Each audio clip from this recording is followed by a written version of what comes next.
Good morning बच्चों। Process of management का एक और स्टेप होता है, यानी एक और प्रोसेस होता है जो प्लानिंग के बाद आता है, ऑर्गेनाइजिंग। हमने फर्स्ट चैप्टर्स में ये देखा था कि what is the process of management, planning, organizing, staffing, directing, controlling etcetera, है ना। कुछ इस थे। तो प्लानिंग हम पढ़ चुके हैं। इसके बाद हम बात करते हैं ऑर्गेनाइजिंग। ऑर्गेनाइजिंग को शुरू करने से पहले हम उसकी व्यूज़ देख लें कि व्हाट इज़ ऑर्गेनाइजिंग, कब ऑर्गेनाइजिंग कहा जाता है, कंपनी के अंदर कौन सी सिचुएशन ऐसी हैं which is fall under the category of organizing, है ना। मैं एक एग्जांपल लेता हूँ, उसको ऑर्गेनाइज कर देता हूँ। ये लो, ये कंपनी है, ये एक कंपनी है, ठीक है। अब मैनेजर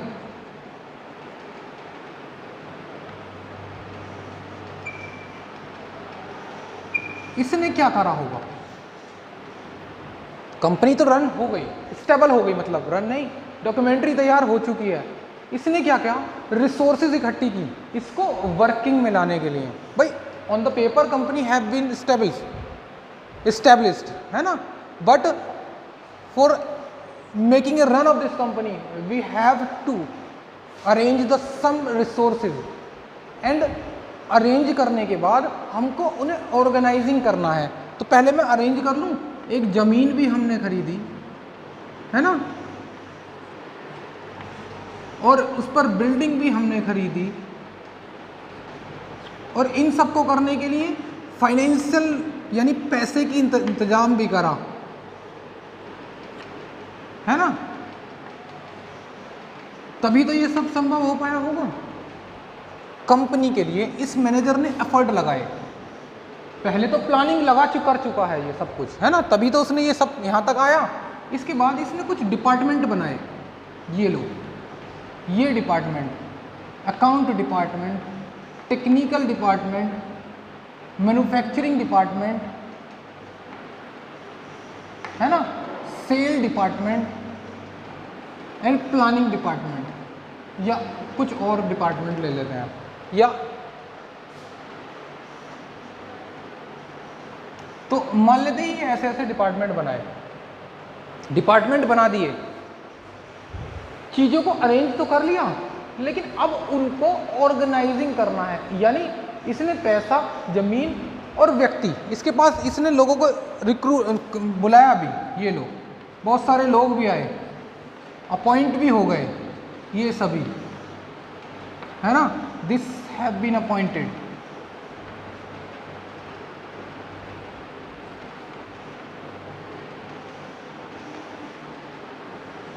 ठीक है, अभी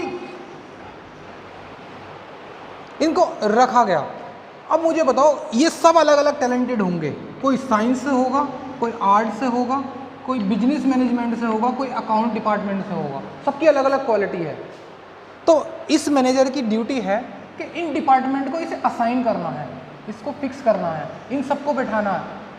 किसको कहाँ बिठाए, एज पर देयर क्वालिटी और एक्सपीरियंस,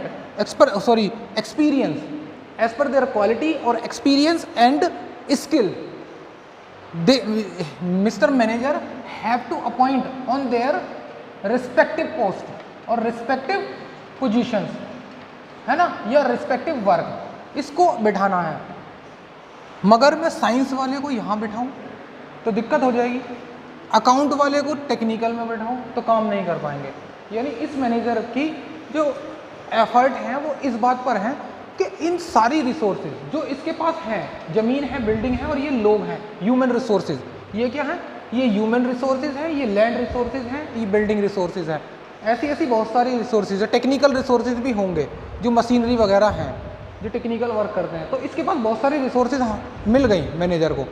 अब ये इन सबको एक साथ लगाकर काम कराएगा, वो काम जो इस कंपनी के गोल को अचीव करने के लिए किए जाएंगे, ठीक है, वो सारे काम जो इसने इन सभी रिसोर्सेज को एक साथ लगाकर अपना आउटपुट देने के लिए एफर्ट किए होंगे, these effort are called organizing. ठीक है, यानी इसने इन सबको मिलकर एक साथ लगाया और इन सारी रिसोर्सेज का यूज, ये भी resources, human resources and other resources, इन सबको एक साथ लगाया और उनका बेनिफिट लिया, है ना। जैसे एक व्यक्ति है जिसको टैलेंट बहुत है जिसके पास में, लेकिन पैसा नहीं है ना। या ये देखो, ये पावरफुल व्यक्ति है जिस किस चीज़ में, मैन्युफैक्चरिंग करने में बड़ा एक्सपर्ट है ये, ठीक है। ये दूसरा व्यक्ति है किस चीज़ में एक्सपर्ट है, ये सेल करने में बड़ा एक्सपर्ट है। तो इस मैनेजर ने क्या करा, दोनों को लिया, इससे गुड्स बनवाया और इससे बिकवाया, फायदा लिया ना लिया। दिस इज कॉल्ड ऑर्गेनाइजिंग, चीज़ों को ब्रिंगिंग टुगेदर लेकर आना और उनसे आउटपुट निकलवाना और ऑर्गेनाइजेशंस के गोल को अचीव करने के लिए जो एफर्ट किए गए हैं, दिस इज कॉल्ड ऑर्गेनाइजिंग, ठीक है। चलो पढ़ते हैं meaning of organization. Organizing, organizing can be defined as the identifying, पहचानो कौन किस लायक है ना, एंड ग्रुपिंग डिफरेंट एक्टिविटीज, इनके ग्रुप बना दो। जो अकाउंट के लायक है उसे अकाउंट में पहुंचाओ, टेक्निकल है उसे टेक्निकल, जिसका काम मैन्युफैक्चरिंग स्किल है जिसके पास उसे मैन्युफैक्चरिंग, एक को मार्केटिंग करनी बड़ी अच्छी आती है ना। कहते हैं ना कि किसी को कुछ भी बेच देता, मिट्टी भी बेकाएगा, है ना, बड़ा टैलेंट है उस बेचने के लिए, उसमें मतलब बातें इतनी अच्छी करता है कि गुड्स बेचने में एक्सपर्ट है। तो उसको कहाँ बैठाएं, उसको बिठाओ सेल डिपार्टमेंट में बिठाओ, एडवर्टीजमेंट डिपार्टमेंट में बिठाओ, मार्केटिंग डिपार्टमेंट में बिठाओ, ठीक है। चलो कह रहे हैं grouping different activities in organizing and bringing together, किसको, ब्रिंगिंग टुगेदर, सभी रिसोर्सेज को एक साथ लेना। कौन कौन सी, फिजिकल्स, ह्यूमन रिसोर्सेज की बात हो रही है, सॉरी फिजिकल रिसोर्सेज जो हो गई जो एग्जिस्टेंस करती हैं, है ना, और फाइनेंशियल रिसोर्सेज जो पैसे वाली बात है, पैसा कहाँ से आएगा, उसे भी तो चाहिए इनको, पैसे को भी लेकर आए, इसके बगैर तो काम ही नहीं होगा। और ह्यूमन रिसोर्सेज, मैन पावर की बात कर रहे हैं हम, to establish most productive relation, और इनके बीच में इस तरह से ऐसा सेटलमेंट करना है, इनको ऐसी जगह असाइन करना है कि जिससे सबसे बेहतर प्रोडक्टिव एफर्ट आए निकल कर। सबसे बेहतर कब आएंगे, इनकी वर्किंग असाइनमेंट के हिसाब से, जो इनका स्किल है उसके हिसाब से इन्हें सेटल करो, ठीक है। मैन्युफैक्चरिंग डिपार्टमेंट को सेल डिपार्टमेंट के पास रखो ताकि यहाँ से गुड्स आसानी से ट्रांसफर हो सके, जल्दी से जल्दी प्रोवाइड हो सके। मैं मैन्युफैक्चरिंग डिपार्टमेंट को बहुत दूर पहुँचा देता हूँ, तो सेल तक पहुँचने के लिए कॉस्ट अरेंज करनी, मतलब कॉस्ट ज़्यादा आएगी, क्योंकि वहाँ से गुड्स ट्रांसफर करने के लिए जो कैरिज कॉस्ट आती है ना, कैरिंग कॉस्ट, वो ज़्यादा हो जाती है। तो हमें कुछ ना कुछ ऐसा एफर्ट लेकर आना जिससे कॉस्ट मिनिमाइज हो, एफर्ट मैक्सिमाइज हो। This is called organizing. क्या करें, establish the most productive relation for achievement for specific goal of organization. किसका गोल, इस संस्था के गोल्स को अचीव करने का ही हमारा एक मात्र पर्पज है, ठीक है। चलो पढ़ो, इन द जर्नल वर्ड, अब ये तो डेफिनेशन चल रही थी, मीनिंग चल रही थी, है ना। Organizing refer to arranging everything, सब कुछ अरेंज करना है, ऑर्डरली सिस्टमेटिक तरीके से ऑर्डर करना है उनको, ऐसा नहीं कि उल्टा सीधा लगाया हो उनको कहीं भी, ठीक है। जैसे स्कूल की क्लासेस पीरियड वाइज डिफाइन हो जाती हैं, लेकिन सब टीचर्स को पता होता है कि उनका वर्क किस समय पर किस क्लास में जाने का है। This is called organizing. अगर ये ना हो तो क्लासिंग आएंगी, टाइम गैप होगा, पता ही नहीं है किस टीचर को कहाँ जाना, सब अपनी मर्जी से जाएंगे, आपकी पढ़ाई अच्छी नहीं हो पाएगी। तो ये जो सिस्टम बनाया गया है, this is are fall in the category of organization, organizing. In the general word, organizing refer to arranging everything in orderly from the making a most efficient use of resources. सबसे बेहतर efficient use हो रहा थे, बढ़ाया था efficiency and effectiveness, दो बातें थी। efficient में काम भी होगा टाइम पर और cost भी minimization होती है, ठीक है। चलो, when the manager are performing an organizing function, it result in the creation of organization structure. जब वो इस functions को play करेगा तो इसके लिए ऑर्गेनाइजिंग स्ट्रक्चर क्रिएट होगा, बेहतर रिजल्ट आएंगे, सबसे बेहतर। चलो एग्जाम्पल पर आते हैं। Your school plan to conduct a sports day. अब देखो, हमने ये व्यक्ति लगाए तो सही, इन दोनों को मान लेते हैं टेक्निकल डिपार्टमेंट में लगा दिया। 2 नहीं 50 हैं ऐसे व्यक्ति जो टेक्निकल डिपार्टमेंट में काम कर रहे हैं। ऐसे ही लगभग 20-30 व्यक्ति यहाँ काम कर रहे हैं, लेकिन उसके ऊपर एक कोऑर्डिनेटर भी तो बिठाएं जो उनके काम की रिपोर्ट लेकर कहाँ पहुँचाता रहे, यहाँ तक। इसके पास भी तो रिपोर्ट आनी जरूरी है। इसका काम जो भी आउटपुट आ रहे हैं नेगेटिव पॉजिटिव सबको यहाँ तक पहुँचाने का, ये काम है कोऑर्डिनेटर का। चलो, sports day annual function arrange कराना है। ऑल टीचर और स्टूडेंट आर असाइंड, सारे टीचर और स्टूडेंट्स की ड्यूटी डिफाइन कर दी कि क्या क्या करना है। एनुअल डे फंक्शंस, कुछ भी फंक्शंस मान लेते हैं। द वेरियस रिसोर्सेज, बहुत सारी रिसोर्सेज हमने अरेंज की और एक कोऑर्डिनेटर भी अरेंज करा जिसका काम उनको देखना था, उनसे काम कराना था। Appointing the home every one reported for the work done and pending, जो वर्क हो चुका है, जो वर्क अभी बाकी है, उस सबकी रिपोर्ट करना, उसको एक प्रोटोकॉल में, एक पोर्टफोलियो में तैयार करना आराम से, है ना। This whole organization is called organizing. ये सारा काम क्या कहा जाता है? ऑर्गेनाइजिंग में कहा जाता है। ठीक है, चलो इसके बाद हम, ये तो हमारा मीनिंग था, हमने इसको मीनिंग्स में पहचान लिया कि हाँ इसका मतलब होता है ऑर्गेनाइजिंग। ठीक है बच्चों, इसके बाद हम इसके स्टेप देखते हैं, प्रोसेस क्या क्या होते हैं। सबसे पहले प्रोसेस की बात अगर हम करें तो सबसे पहला प्रोसेस आता है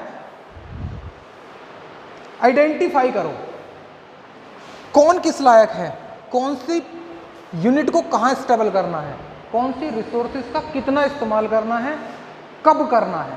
ये पहली वर्क है, आइडेंटिफाई करना। दूसरा है इनको इनके काम पर लगाओ, कौन किस लायक है, जिसका स्किल जिस चीज में बेहतर है उसे वहां फिट कर दो। ये था हमारा पहला प्रोसेस ऑर्गेनाइजिंग का, है ना। पढ़ो, identification and division of work. The first step in the organizing is identifying and dividing the work as per the plan. जो प्लान तैयार करा है उसी के हिसाब से चल रहे हैं, ध्यान रखना, इसमें कोई भी चेंजिंग नहीं है। ये it has been previously defined by plan, है ना। सब कुछ क्लियर है, पहले से ही रिटन फॉर्मेट है इसका, प्लान कर चुके हैं हम इसके बारे में, उसी के हिसाब से ही चल रहे हैं। अच्छा, the division of work make sure there is a no duplication of work and there is a no burden of work on one person. अच्छा, इस डिवीजन ऑफ वर्क के साथ में एक क्लियर ये हो जाएगा कि he is the person who is expert in the technician department and what he has the duty has been clearly explained them। अब इसको पता है इसका काम कितने घंटे से काम करना है, कितनी हद तक इसे काम करना है, इसका काम पर्टिकुलर क्या है, ये क्लियरली मैनेजर इसको बता चुके हैं। ये उसी काम को करेगा जो इसको दिया गया है, इससे फालतू काम नहीं करेगा और ना ही इसके पास ओवरबर्डन होगा, क्योंकि हमने इसको बता दिया। मैनेजर को भी पता है कि इसका स्किल किस लेवल का है, उसी लेवल पर इसे काम दिया गया है। ठीक है, तो ना तो इस पर ओवरबर्डन होगा, ना ही इसकी क्लैशिंग होंगी। क्यों कि एक काम इसको भी दे दिया जाए, इसको भी दे दिया जाए, तो दोनों हो सकता है एक ही काम को पहुंचने के लिए एक ही टाइम पर पहुंच जाए, हो सकता है दोनों ही छोड़ दें, वो सोचे कि ये कर लेगा, ये सोचे तो ये कर लेगा। दिस इज क्लैशिंग नहीं होंगी ये। ठीक है, चलो आगे पढ़ते हैं डिपार्टमेंटलाइजेशन। अब हमने ये अलग अलग डिपार्टमेंट भी बनाए हैं, ये डिपार्टमेंट भी तो बना दिए, उसके हिसाब से ही हमने इनको असाइन करा होगा। दूसरा जो प्रोसेस आता है वो डिपार्टमेंट बनाने के लिए आता है ना। अब ये डिपार्टमेंट भी दो तरह के होते हैं, फंक्शनल डिपार्टमेंट और डिविजनल डिपार्टमेंट। अब अगर मैं फंक्शनल, इनके काम को डिपार्टमेंट, मतलब इनका काम क्या क्या था, ये देखो फंक्शंस का काम करते हैं, अकाउंटिंग डिपार्टमेंट, ये सब क्या है, इनकी जॉब को डिपार्टमेंटलाइज कर दिया, किसकी क्या जॉब है, कहाँ पहुँचानी है। दूसरा, हमने प्रोडक्शंस के डिपार्टमेंट बनाए। दो तरह के डिपार्टमेंट होते हैं, एक जगह तो हम टूल्स बना रहे होंगे, वहाँ मैन्युफैक्चरिंग किस चीज़ का हो रही होगी, टूल्स की हो रही होगी। मान लेते हैं कार मैन्युफैक्चरिंग की बात कर रहे हैं, तो कार मैन्युफैक्चरिंग में उसके टूल्स बन रहे होंगे, एक तरफ उसकी टायर्स तैयार हो रहे होंगे, एक तरफ उसकी फ्रेमिंग हो रही होगी, एक तरफ इसकी पेंटिंग हो रही होगी। ये सब मैन्युफैक्चरिंग कंसर्ट में आते हैं, लेकिन सबके अलग अलग डिपार्टमेंट बना दिए। This is called the process department या प्रोड्यूसिंग डिपार्टमेंट। तो पता है, सबको पता है कि कार पर पेंट कहाँ हो रहा होगा, उस एरिया में हो रहा होगा, उस डिपार्टमेंट में हो रहा होगा। कार के टूल्स कहाँ बन रहे होंगे, उस डिपार्टमेंट में बन रहे होंगे। एक तो हमने वर्क को डिफाइन करा, प्रोडक्शन वर्क को। This is called division of departmentalisation. और दूसरा है कौन सा? Functional department. व्यक्तियों के काम को बांट रहे हैं हम। एक तो हमने मैन्युफैक्चरिंग कंसर्न को बांट दिया, ये बांटा, तो क्या है? प्रोडक्शन डिपार्टमेंट है ना, डिविजनल डिपार्टमेंट। और हमने इनको इनके काम को डिपार्टमेंटलाइज करा, सबको अपने अपने डिपार्टमेंट में पहुंचा दिया, फंक्शनल डिपार्टमेंट। ठीक है। The after division of work is a smaller job relating to similar job are grouping together and put under the department. हमने इनको डिपार्टमेंट बनाया, इनको डिपार्टमेंट बनाया और दोनों को काम पर लगा दिया, ऑर्गेनाइजिंग का काम शुरू हो गया, है ना। चलो, the functional under this matter job relating to common function are group under the one department. यानी यहाँ पर जो काम कर रहे होंगे सभी अकाउंट से रिलेटेड काम कर रहे होंगे, सबको अकाउंट वालों को पहुंचाया होगा, एक ग्रुप बना दिया, इनका एक ग्रुप बना दिया लोगों का, और अकाउंट डिपार्टमेंट अलग बना दिया। देख रहे हो ना, इसका डिपार्टमेंट बनाना कौन सा है? ये डिविजनल डिपार्टमेंट। और इन अकाउंट वालों को इनमें से अकाउंट वाले चुनने हैं और मैन्युफैक्चरिंग वाले चुनने हैं, उनको यहाँ फिट कर देना, उनको इसमें पहुँचा देना, ये फंक्शनल डिपार्टमेंट है। दो बातें हो गई, ठीक है। All job relating to production are group under the production department. Job relating to sale group, यानी सेल करने वाले लोगों को एक तरफ उठाया और सेल का डिपार्टमेंट अलग बनाया। तो ये कौन सा था? Divisional department. और सेल करने वाले लोगों को एक साथ ग्रुप बना दिए, फंक्शनल डिपार्टमेंट, और दोनों को एक जगह मिला दिया, करो काम अब दोनों, ठीक है ना। Divisional department when the organizing is producing more than one type of product, जब और एक से ज़्यादा प्रोडक्शन यूनिट कर रही हो या एक से ज़्यादा प्रोसेस हो, तब की बात हो रही है। कहीं टूल्स बन रहे हैं, कहीं टायर बन रहे हो, तो सबके अलग अलग डिपार्टमेंट बनाए जाते हैं, है ना। डिविजनल डिपार्टमेंट पढ़ लेना। और इसके बाद असाइनमेंट ऑफ ड्यूटी, ये भी प्रोसेस में। अब इनकी ड्यूटी भी तो डिफाइन करनी है, किसका क्या काम है भाई, है ना। अच्छा, after the dividing the organizing sessions into specialized department, each individual working in different department is assigning a duty matching to his skill. क्या कह रहे हैं? अभी बताया ना कि जिसकी जो स्किल है उसको उसी प्लेस पर फिट कर दो। अगर मैंने मानो इसमें से 10 व्यक्ति चुने और उनको कहाँ लगाया? सेल पर लगा दिया। ये छोटे छोटे व्यक्ति हैं, इनका काम मैंने सेल डिपार्टमेंट में इनको ऑर्गेनाइजिंग करना है, ये लोग। अब इनका काम सेल करना है, लेकिन सेल में सेल करने के लिए और भी तो एफर्ट होते हैं। सेल कैसे करें? इसको काउंटर सेल कराएं या ऑफर टू सेल करने पर लगाएं। ये ऑफर टू सेल करने में एक्सपर्ट है, तो इससे ऑफर कराओ लोगों से, यानी ऐड कराओ, मार्केटिंग कराओ इससे, है ना। इसको काउंटर पर बिठाओ, ये काउंटर के लिए एक्सपर्ट है। तो ये क्या कर रहे हैं? इनकी ड्यूटी के हिसाब से, इनके स्किल के हिसाब से हम इनको असाइन कर रहे हैं, फिट कर रहे हैं इनको जगह, ठीक है। अच्छा, matching to his skill and qualifications, the work is assigning according to ability of individual. सबकी एबिलिटी के हिसाब से employ are assigning duty by giving them to document call the job description. हर व्यक्तियों को पता क्या होता है? नॉर्मली जब किसी को ड्यूटी असाइन की जाती है कंपनी के अंदर या गवर्नमेंट जॉब के अंदर, तो एक पेपर दिया जाता है, उसमें प्री डिटरमाइंड ड्यूटी होती है कि उसको क्या क्या करना है, क्या क्या नहीं करना है। क्लियर? ऐसा नहीं कि जब ये वाला काम कर लो, तुम्हें ये काम करना है, ओरली नहीं होता। उसकी प्री डिटर्मिनेशन फॉर्मेट होता है जो एक रिटन पेपर पर दी जाती है। उसकी सैलरी क्या होगी, उसके काम क्या क्या होंगे, क्या क्या नहीं होंगे, उसको किस हद तक काम करना है, उसकी लायबिलिटीज़ क्या हैं, क्या क्या उसकी ड्यूटीज़ हैं, ठीक है। तो ये सब कुछ प्री डिटरमाइंड फॉर्मेट में होता है, जिसको क्या कह रहे हैं हम? जॉब डिस्क्रिप्शंस कह रहे हैं। ध्यान रखना, ये वर्ड केस स्टडी में आते हैं, जॉब डिस्क्रिप्शंस, है ना। MCQs में भी आएगा। दिस डॉक्यूमेंट इज कॉल्ड क्या है? Job description.